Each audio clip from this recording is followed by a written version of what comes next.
আর একটা হক রয়েছে এর সাথেই ওতপ্রোতভাবে জড়িত, ইবাদতটা তো আল্লাহর জন্য করবা, ওয়ালা তুশরিকু বিহি শাইআ, বান্দারে আল্লাহর ইবাদত তো করবা কিন্তু আল্লাহর সাথে আল্লাহর ইবাদতে কাউকে তোমরা শরীক করবা না, কোনো কিছুকে তার সাথে শরীক করা চলবে না।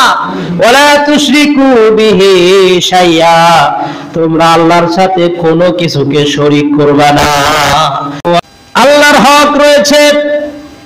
আল্লাহ রাব্বুল আলামিন মানব জাতিদেরকে সৃষ্টি করেছেন, তার একটা অধিকার রয়েছে, হক রয়েছে। বান্দা, তোমাদেরকে এত আদর যত্ন করে বানাইলাম, এত সুন্দর করে বানাইলাম, কত সুন্দর দেহ বানাইলাম, কত সুন্দর একটা চেহারা বানাইছি, এত সুন্দর আকৃতি দিয়েছি।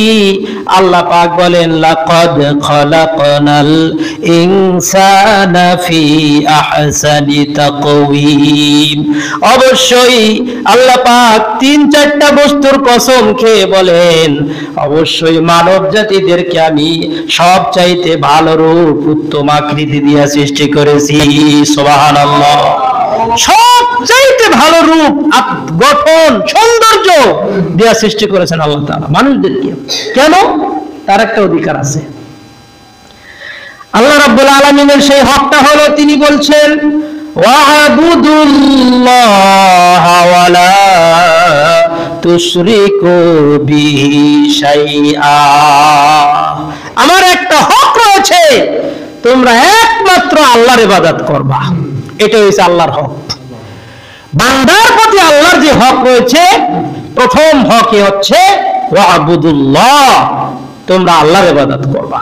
সারা দুনিয়ার সৃষ্টি জগৎ সবার একটা হক, ওয়া'বুদুল্লাহ, তোদেরকে বানানো হয়েছে আল্লাহর দাসত্ব করার জন্য, আল্লাহর গোলামি করবা।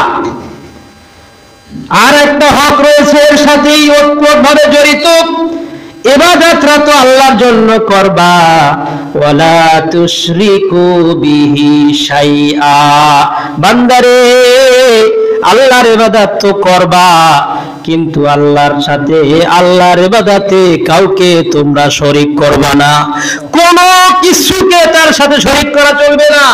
ওয়ালা তুশরিকু বিহি শাইআ, তোমরা আল্লাহর সাথে কোনো কিছুকে শরীক করবা না, তার ইবাদতে কাউকে শরীক করবা না। এটা আল্লাহর হক। এই একটা হকে আল্লাহ রাব্বুল আলামিনের বান্দাদের প্রতি। আর বান্দাদের প্রতি বান্দার কত হক রয়েছে, কত হক রয়েছে, স্বামীর হক, সন্তানের হক, প্রতিবেশীর হক, পশু পাখির হক, এইভাবে করে অনেক হক রয়েছে। কিন্তু আল্লাহর হক একটাই, বান্দা আমার ইবাদত করবা আর আমার সাথে কাউকে শরীক করবা না। এটা আমি পছন্দ করব না, এটা আমি বরদাস্ত করব না। কেউ যদি আল্লাহর সাথে সাক্ষাৎ করতে চায় যে আমি আমার রবের সাথে সাক্ষাৎ করব, বিচারের মাঠে অবশ্যই সাক্ষাৎ করতে হবে, আপনাকে আমাকে অবশ্যই সাক্ষাৎ করতে হবে, বাধ্য হয়ে করতে হবে, ইচ্ছা হোক অনিচ্ছা হোক তার সাথে মোলাকাত করতে হবে। আল্লাহ পাক ওই দিনের কথা স্মরণ করে বলছেন, কেউ যদি আমার সাথে সাক্ষাৎ করতে চায় সে ব্যক্তি যেন ভালো আমল করে। আল্লাহ পাক বলছেন, ফামান কানা ইয়ারজু লিকা রাব্বিহি ফালিয়ামাল আমালান সালিহা ওয়ালা ইউশরিক বিইবাদাতি রাব্বিহি আহাদা। যে ব্যক্তি আল্লাহর সাথে সাক্ষাৎ করতে চায়, তার রবের সাথে সাক্ষাৎ করতে চায়, সে ব্যক্তি যেন বেশি বেশি করে নেক আমল করে, ভালো কাজ করে। আল্লাহর সাথে সাক্ষাৎ করার জন্য বেশি বেশি করে ভালো পাথর সংগ্রহ করে। মালিকের সাথে সাক্ষাৎ করব, কি নিয়ে তার সাথে সাক্ষাৎ করব, সে যেন বেশি বেশি করে ভালো আমল করে।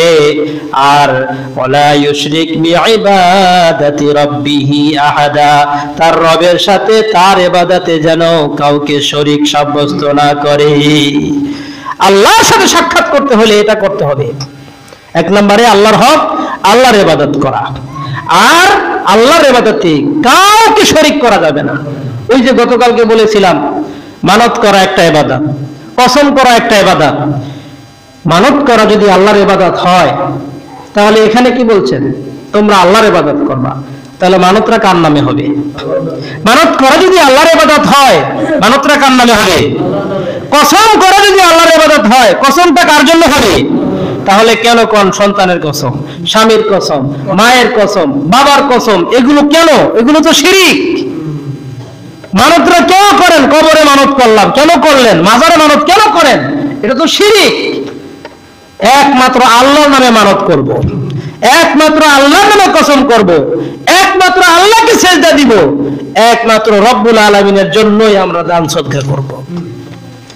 এই ইবাদতটা আল্লাহ পাক একটাই চান, একটাই হক, যে বান্দা তোমাদের কাছে আর আমার চাওয়ার কিছু নাই, তোমরা আমার ইবাদত করবা, আর আমার ইবাদতে আমার সাথে দ্বিতীয় কাউকে শরীক করবা না। আমি একক, আমার কোনো শরীক ছিল না, আর বর্তমানেও নাই, ভবিষ্যতেও থাকবে না।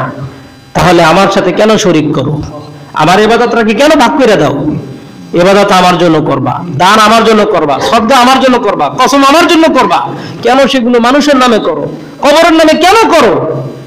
এইগুলো আমরা করি, কবরে আগরবাতি মোমবাতি জ্বালাই, এই বিশ্বাস কেন? সে তো মরে গেছে, তার কাছে, তার জন্য আল্লাহর কাছে দোয়া করতে হবে।